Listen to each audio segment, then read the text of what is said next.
அனைவருக்குமே வணக்கம். சற்று முன் கிடைத்திருக்கக்கூடிய ஒரு மிக மிக முக்கியமான செய்தி ஒன்று வெளியாகியுள்ளது. சற்று முன் செந்தில் பாலாஜிக்கு இந்திய வரலாற்றில் யாருக்கும் வழங்காத இறுதி தீர்ப்பு, இது மாதிரி பார்த்தீங்கன்னா செய்திகள் வழங்கியிருக்காங்க. சொன்னால் செந்தில் பாலாஜியுடைய வழக்கில் ஏற்கனவே சட்டத்துக்கு விரோதமான பண பரிமாற்ற வழக்கில் சிக்கிய செந்தில் பாலாஜி அவர்கள் பார்த்தீங்கன்னா இப்போ நிபந்தனை அடிப்படையில் ஜாமீனில் இருக்கார். இந்த ஜாமீனை ரத்து செய்யணும் அப்படின்ற மாதிரி அமலாக்கத்துறை சைட்லேருந்து பார்த்தீங்கன்னா மனு ஒன்று உச்சநீதிமன்றத்தில் தாக்கல் செய்திருந்தாங்க. இந்த மனுவை தான் இன்றும் பார்த்தீங்கன்னா விசாரணைக்கு எடுத்திருந்த நிலையில் தான் இப்போ அமைச்சர் செந்தில் பாலாஜி அவர்களுக்கு தீர்ப்பு வழங்கியிருக்காங்க. செந்தில் பாலாஜியுடைய கதை ஒட்டுமொத்தமாக முடியக்கூடிய சூழ்நிலைக்கு தான் இந்த தீர்ப்பு இருந்திருக்கு. சொன்னால் பார்த்தீங்கன்னா செந்தில் பாலாஜியுடைய விசாரணையை பொறுத்தளவுக்கு பார்த்தீங்கன்னா இதில் சாட்சியாக 200க்கும் மேற்பட்ட சாட்சிகள் கவர்மெண்ட் சர்வெண்ட்டுகள் அனைவருமே பார்த்தீங்கன்னா இதில் சாட்சியாக இருந்திருந்த நிலையில் இப்போ அமைச்சராக பொறுப்பேற்று இருந்தே பார்த்தீங்கன்னா யாருமே சாட்சி சொல்ல வராத நிலையில் தான் இப்போ செந்தில் பாலாஜியுடைய பவரை காமிச்சிருக்காரு.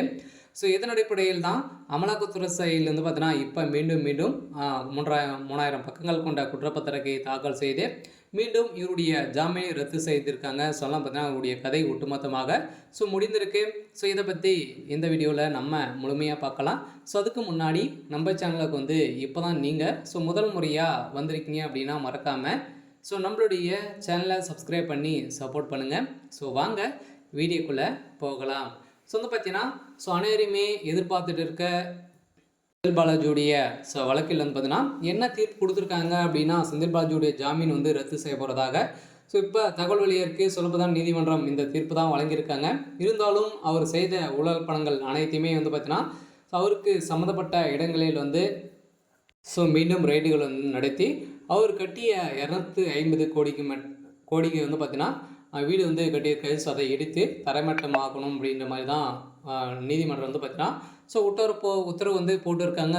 இதன் அடிப்படையில் அமைச்சர் செந்தில் பாலாஜிக்கு எதிரான வழக்கு இன்று உச்சநீதிமன்றத்தில் விசாரணை வருகிறது. செந்தில் பாலாஜி மீதான வழக்குகளின் தற்போதைய விசாரணை நிலை குறித்து அறிக்கையை சென்னை சிறப்பு நீதிமன்றத்தில் உச்சநீதிமன்றத்தில் சீலிட்டபடி உரையில் தாக்கல் செய்திருந்த நிலையில் ஏற்கனவே 2011 ஆண்டு காலத்தில் தான் ஜெயலலிதா அம்மா இருக்கும்போது பார்த்தீங்கன்னா போக்குவரத்துறை அமைச்சராக இருந்தார். அதில் விலை வாங்கி தருவதாக சொல்லியிருந்த நிறைய பணம் மோசடிகள் செஞ்சிருந்தார் அப்படின்ற மாதிரி தான் முதல்வர் ஸ்டாலின் அவர்கள் வழக்கு பதிவு செஞ்சுருந்தார்.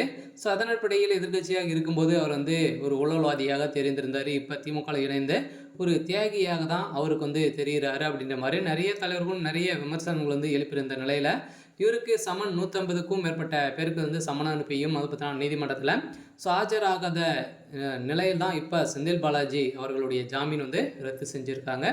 சரி, ஓகே. இன்னைக்கான அப்டேட் பார்த்தீங்கன்னா இதுதான். மறக்காமல் நம்மளுடைய சேனலை சப்ஸ்கிரைப் பண்ணி சப்போர்ட் பண்ணுங்கள். தேங்க்யூ.